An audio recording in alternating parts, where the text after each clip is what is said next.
Greetings. I am L.D. Klepper. I'm a member of the Bowne Street Community Church in Flushing, Queens.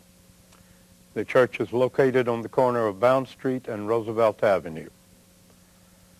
I've been a member of the church since 1975, and I've been asked to spend a few minutes to present a brief summary of the history of this church. The church is named the Bowne Street Community Church. It's located on Bowne Street. It's located only 2 blocks south of the Bowne house where John Bowne lived in the 1600s in Flushing. So, to truly understand the heritage of this church, we need to go back beyond its 164-year history as a church. We need to go back about 340 years to the time when John Bowne lived here and when Flushing was actually the first battleground for religious liberty in the American colonies. The American colonists in the 1660s had not yet become enthusiastic supporters of the principle of religious freedom. The Congregationalists in New England had not only run the Baptists out of Massachusetts, but had executed 5 Quakers in 1650 for practicing their faith in Boston. The Dutch colony in New Amsterdam, which later became New York, was no better. John Bowne, who was a Quaker, built a home in the farm village of Flushing in 1662 and immediately began to have Quaker meetings in his home. Now, this was not acceptable in New Amsterdam. The Dutch Reformed Church was the only official church allowed in New Amsterdam. New Amsterdam's governor, Peter Stuyvesant, arrested John Bowne for harboring Quakers. Stuyvesant was known for objecting to any non-Protestant church in Flushing, in New Amsterdam actually, and that included not only Quakers but Catholics and Jews. Bowne was jailed because he continued to have Quaker meetings in his home.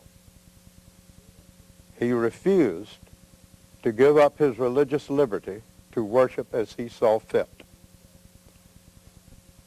As a result, he was arrested and sent to Holland for a hearing before the Dutch West Indies Company. The board of directors of the Dutch West Indies Company actually governed New Amsterdam.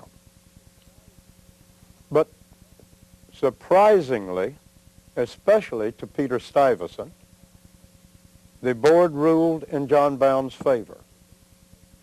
It said that the beliefs of men ought to remain free and unshackled. Now, Mr. Bowne returned to Flushing, and the Quaker community there thrived. In 1694, they built the Quaker Meeting House on Northern Boulevard. It's the oldest Quaker meeting house in America in which services are still being held. So historians, in writing about that period, have said that the courage of John Bowne is one of the most significant milestones in the history of the struggle for religious freedom in the New World. With that in mind, let's now look specifically at the history of the church that carries his name. The Bowne Street Community Church actually includes the history of 3 previous congregations. The first was the Protestant Reformed Dutch Church of Flushing, and it was organized on May 20th, 1842. There were 7 members, 3 men and 4 women. Their first services were held in an upper floor of a building on Northern Boulevard.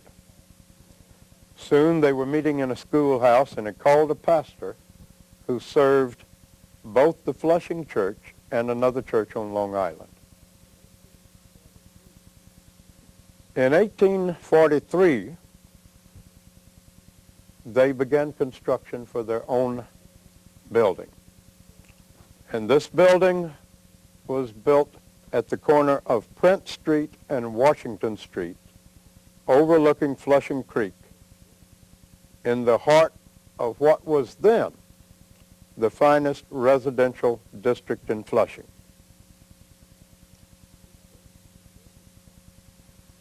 The church was built of stone, and the fireplace in the downstairs dining room of our present building is actually made from stone from that original church building.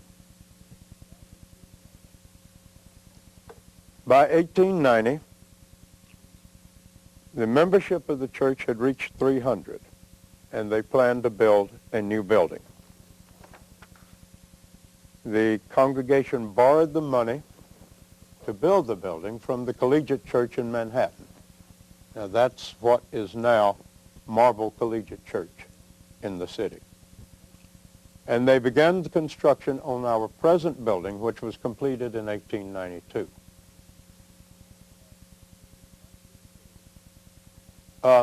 In 1930, right after the stock market crash, the congregation invested $22,800 for a Skinner pipe organ. And that organ has long been considered one of the finest pipe organs in Queens and on Long Island. You see a picture of it there on your screen. If the organ were purchased today at the same value that the $22,800 was in 1930, it would be close to $2 million. That's quite a purchase based on the fact that in 1930 we were in the throes of a depression.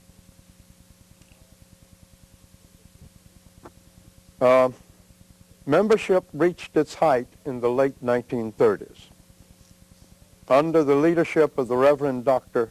Charles Campbell. There were over 770 active members. They had 295 inactive members, and they had a Sunday school enrollment of 410.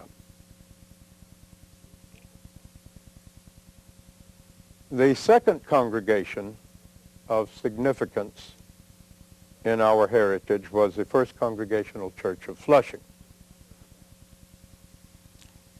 As a matter of fact, the Congregational Church actually grew out of the Dutch Reformed Church. Remember, the Dutch Reformed Church was started in 1842. The Congregational Church was formed in 1851, just 9 years later. And it was formed when a number of persons withdrew their membership from the Dutch Reformed Church and joined with others in forming the Congregational Church.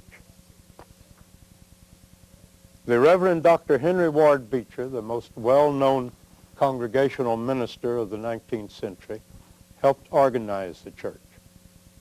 He was instrumental in raising money for a building. The building was erected on the site where the high-rise Flushing House retirement residence on Bowne Street is now located. It was built in 1856 on property that was once a part of the John Bowne farm and was donated by the descendants of John Bowne. The most famous minister of the Congregational Church was the Reverend George Drew Egbert, who was pastor from 1911 until his death in 1941.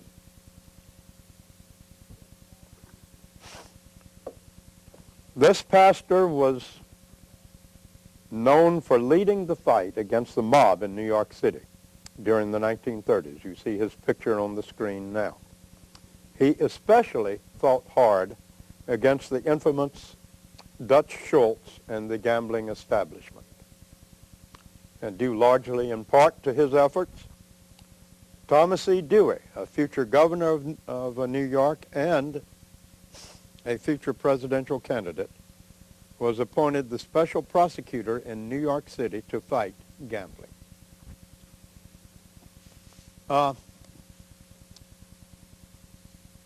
Pastor Egbert was also an early opponent of drug use. He discovered that marijuana cigarettes were being smoked by students at Flushing High School in 1938. So he conducted meetings at the church opposing this particular threat to the lives of the community's young people. He was praised for preaching such vigorous sermons against crime and evil that all of New York City was aroused. And he was described as having the vision of a prophet and the energy of a crusader. He served as president of the New York City Society for the Prevention of Crime. He served as a moderator for the New York City Association of Congregational Churches, and he served as president of the Queens Federation of Churches. Now, both the Congregational Church and the Dutch Reformed Church had a history of preaching the gospel of salvation in a manner that they also expressed that gospel in their support of racial, social, economic, and political justice issues. Both churches, before the Civil War, had been opposed to slavery, and since then, both churches had been strong advocates of civil rights, racial equality, women's rights, and peace and justice in the world. Now, in 1974, 123 years after they split, these two congregations merged back together and formed the Bowne Street Community Church, associated with both the United Church of Christ, formerly Congregational, and the Reformed Church in America, formerly called the Dutch Reformed Church. The two congregations actually had a long history of working together, going back even to 1896, when they had begun to meet with each other for combined summer services. By 1962, because their memberships had begun to decrease due to the changing nature of the community, they started talking about coming back together again. By 1969, the idea of a merger was gaining acceptance. Reverend David Kelly of the Congregational Church and the Reverend David Maris, pastor of the Reformed Church, and you see both of these on your screen. That is Reverend Kelly with his wife Althea, and the earlier picture you had seen Reverend Maris with his wife Beulah. They are pictured on the screen at the 150th anniversary of the Congregational Church that we held in September of 2001.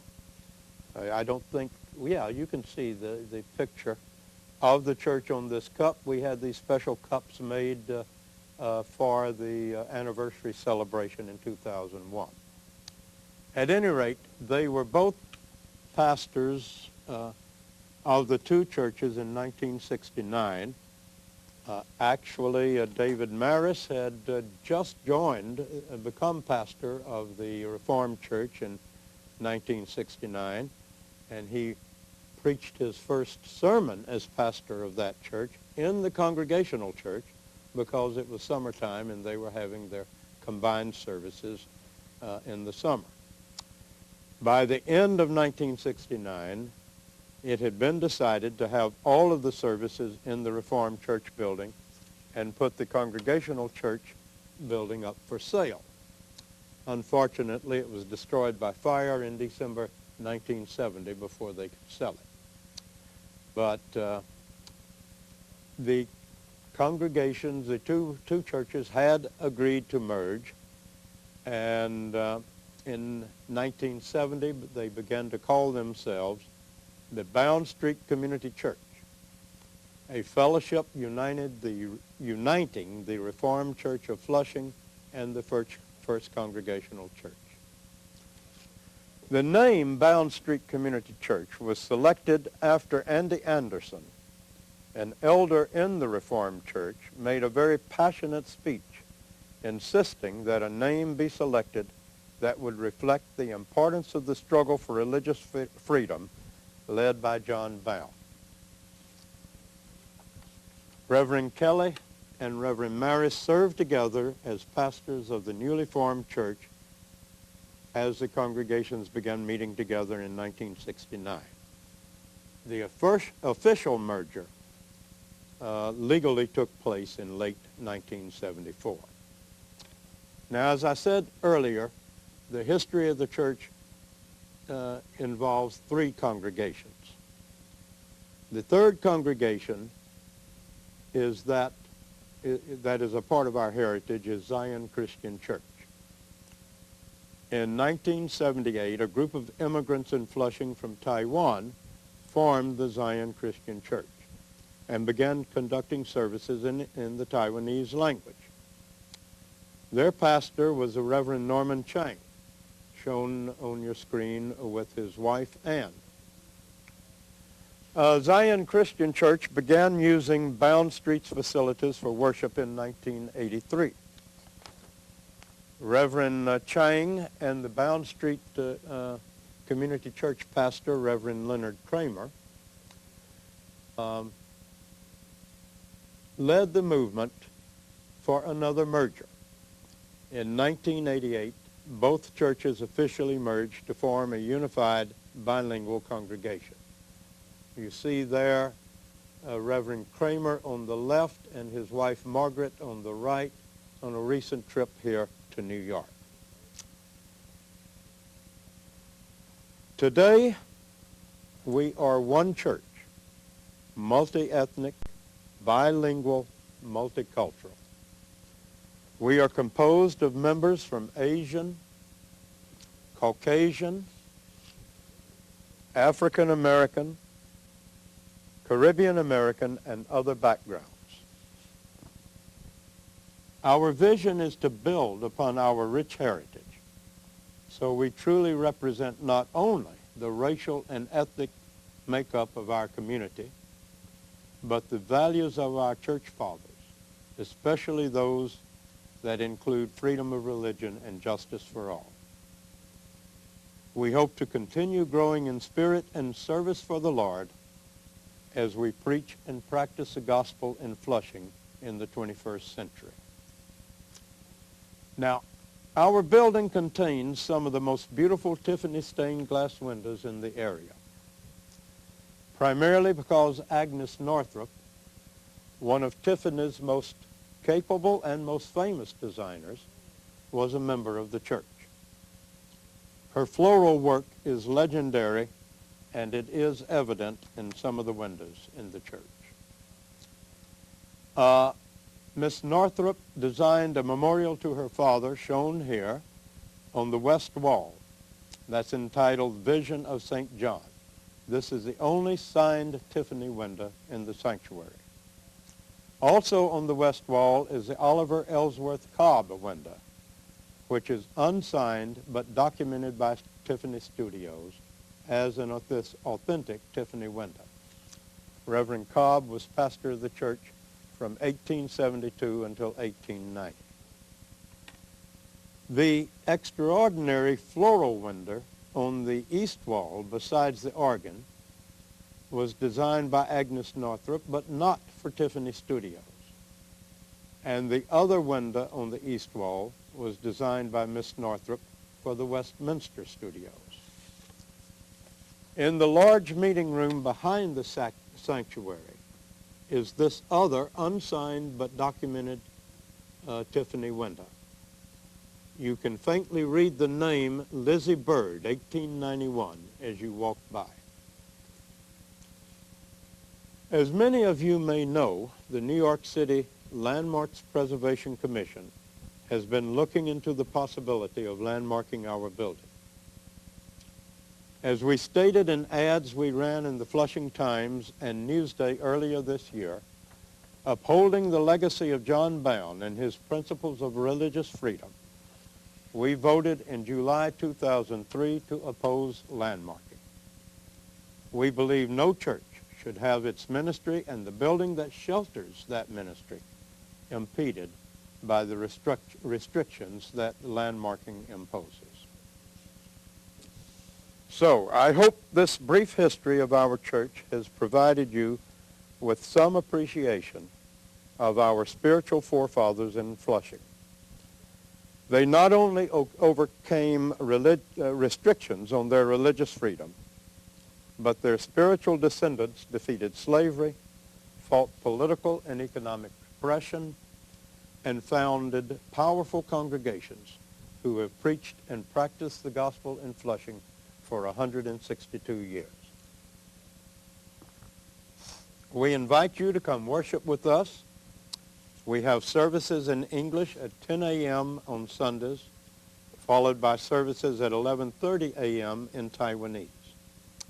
We have combined services at least 4 times a year where we all gather together to worship, no matter what our language. Reverend David Westcott, shown on the left, leads the English language ministry. Reverend Norman Chang on the right has just retired after leading the Taiwanese congregation for 26 years.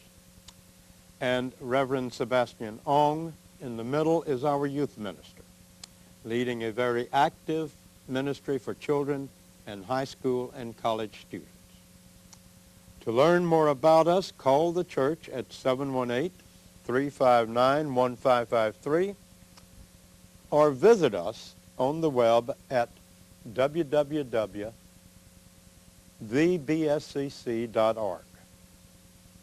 Thank you for your time, and God bless you.